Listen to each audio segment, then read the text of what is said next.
Ever get that like kind of creepy feeling? Scrolling through social media, maybe checking out Airbnbs in Bali or something, and then bam, an ad pops up showing you the exact beachfront villa you're just looking at. It's like, whoa, is my phone listening to me? Well, today we're diving into that whole world, the fascinating and, yeah, sometimes creepy world of social media influence, AI, and big tech. And to help us navigate this, we've got investigative journalist Whitney Webb as our guide. Talk about deep dives, she really goes there. You know what's really interesting about Webb's work? It's how she connects the dots. Like what social media was supposed to be, this open forum, connecting with friends, sharing funny cat videos, Right. and what it's become, this space where manipulation, control, it's a real concern. It's like the ultimate bait and switch. Come for the kitten memes, they said. Stay because we've subtly rewired your brain to crave targeted advertising. Exactly. But Webb, she doesn't stop there. She digs deeper. Uncovers this experiment Facebook ran where they messed with people's news feeds Yeah, I read about that. to see if they could make them, well, feel worse, more negative. And could they? They could. That's kind of disturbing. It is, and it gets worse. Because it wasn't about bumming people out. Right. It was about proving they could manipulate emotions on a massive scale. Think about that for a second. If tweaking an algorithm can do that, what else can they do? Exactly. Shape public opinion, sway elections. Oh, it's easy. Even incite, like, unrest, if they wanted to. Yeah. It's like great power, great responsibility, except not so much on the responsibility part. Right. But okay, before we go full dystopian sci-fi here, let's bring AI into the mix. Because we hear all about its potential, right? Curing diseases, solving world hunger. Right. But what about the downsides? The stuff that keeps, like, cybersecurity experts up at night. Totally. And that's where this whole pre-crime paradigm comes in. It sounds like straight out of Minority Report, right? Oh, tell me more. So we're talking about using AI to ID potential criminals Before they even do anything. before they commit a crime. Wow. Imagine. An algorithm decides if you're going to break the law based on what your online history, who you're friends with, maybe even your DNA. Okay, now that is where I'm drawing the line. It's pretty out there. It's like cool tech, sure, but also terrifying. Right. Would you want to live in a world where an algorithm is basically predicting your future? Like every move you make is analyzed for potential wrongdoing. And how accurate would it even be? Right. Would we end up punishing people for crimes they haven't even committed?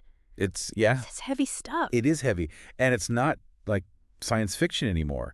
I mean, we're already seeing early versions, predictive policing, social credit systems. Oh, yeah. And when you combine that with all the data companies like Google, Facebook are collecting on us, it's a lot. It's a lot. Makes you think twice about clicking accept all cookies, huh? Right. So we've gone from cat videos to, like, potential thought police in, what, 5 minutes? It's a slippery slope. It is. I think it's time we unpack this big tech thing a little further because these aren't just companies anymore, are they? They're practically empires. That's a great point. And it's something Webb talks about a lot, these tech giants, Google, Facebook, Amazon, the power they have, not just their technology, but the sheer amount of data. Right. And we all know data is the new oil. It's the currency of the digital age. Totally. But here's the thing. Who elected them to be in charge? It's true. It's like we didn't vote for them, did we? We didn't elect them, and yet here they are calling the shots. Exactly. And that's where this term that Webb uses comes in. It's a little dramatic, but it makes you think neo-feudalism. Neo-feudalism, okay. Yeah, we're like the digital peasants, right? Toiling away in these digital fields of Facebook, giving up our data, which, by the way, is incredibly valuable. Right? Our precious, precious data. And who's reaping the benefits? The tech overlords. The tech overlords, it's true. It does feel a little like that sometimes, right? Like, are we just stuck in this system? Is there even a way to opt out? Well, that's the million-dollar question, isn't there? Okay. And Webb, she actually points to something kind of interesting, a historical parallel. It's a little scary, too. Remember how we were saying data is the new oil? Yeah. So think about Standard Oil, like back in the day, early 1900s. John D. Rockefeller, he was running the show. Oh, yeah. They pretty much controlled the entire oil industry, and that meant they controlled, well, everything. Transportation, industry, even war. Wow. Okay. So we're talking, like, serious power. So what happened? Did they just, like, rule the world? Not exactly. A few things happened. Public outrage, for one. Okay. Sure. Investigative journalism, sound familiar? Always a factor. Right. But the big one, the thing that really put the brakes on Standard Oil. Yeah. Government intervention.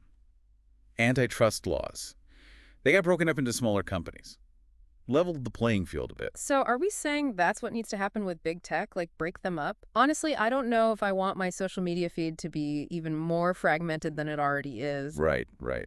It's definitely complicated. Yeah. But the point is, history shows us when you have that much power concentrated in one place, no matter how benevolent they seem at first, it can be dangerous. We have to at least be aware of that. We have a responsibility, as citizens to be aware and to demand accountability. Accountability, yeah. But where do we even start? It's so easy to feel powerless, Like, what am I going to do?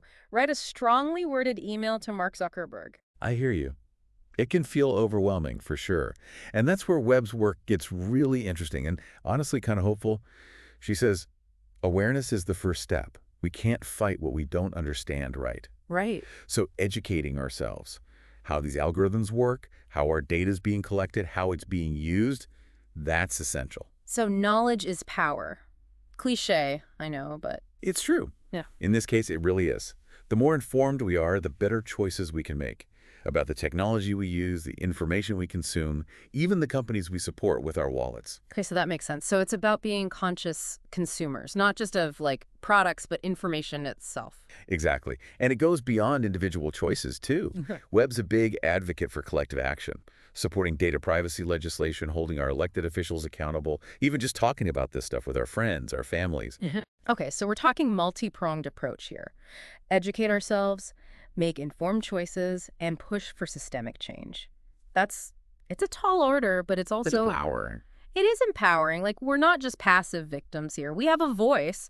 We can actually shape the digital landscape. It's like, remember the Matrix? Red pill, blue pill? Oh, yeah. We can keep scrolling, blissfully ignorant, or we can face reality. Right, and sometimes reality is wilder than fiction. But really, Webb's not saying we all need to, throw our phones away and go live off the grid. Become digital hermits. Exactly. It's about taking back some control, in a world where tech is kind of taking over everything. So if we're not quite ready for that full digital detox, what can we do besides messing with our Facebook privacy settings, which, let's be real, nobody understands anyway. Oh, I know, right?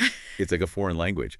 But yeah, there are definitely smaller things we can do, like just being more aware of what we share online. Okay, yeah. Do you really need to use your Facebook login for that random app? It's so tempting, though. It's like one less password to remember. I know. But, think about it. That quiz to find out what Disney character you are. Oh, I love those. They're fun, but Yeah, you might be giving away more than you realize. good point.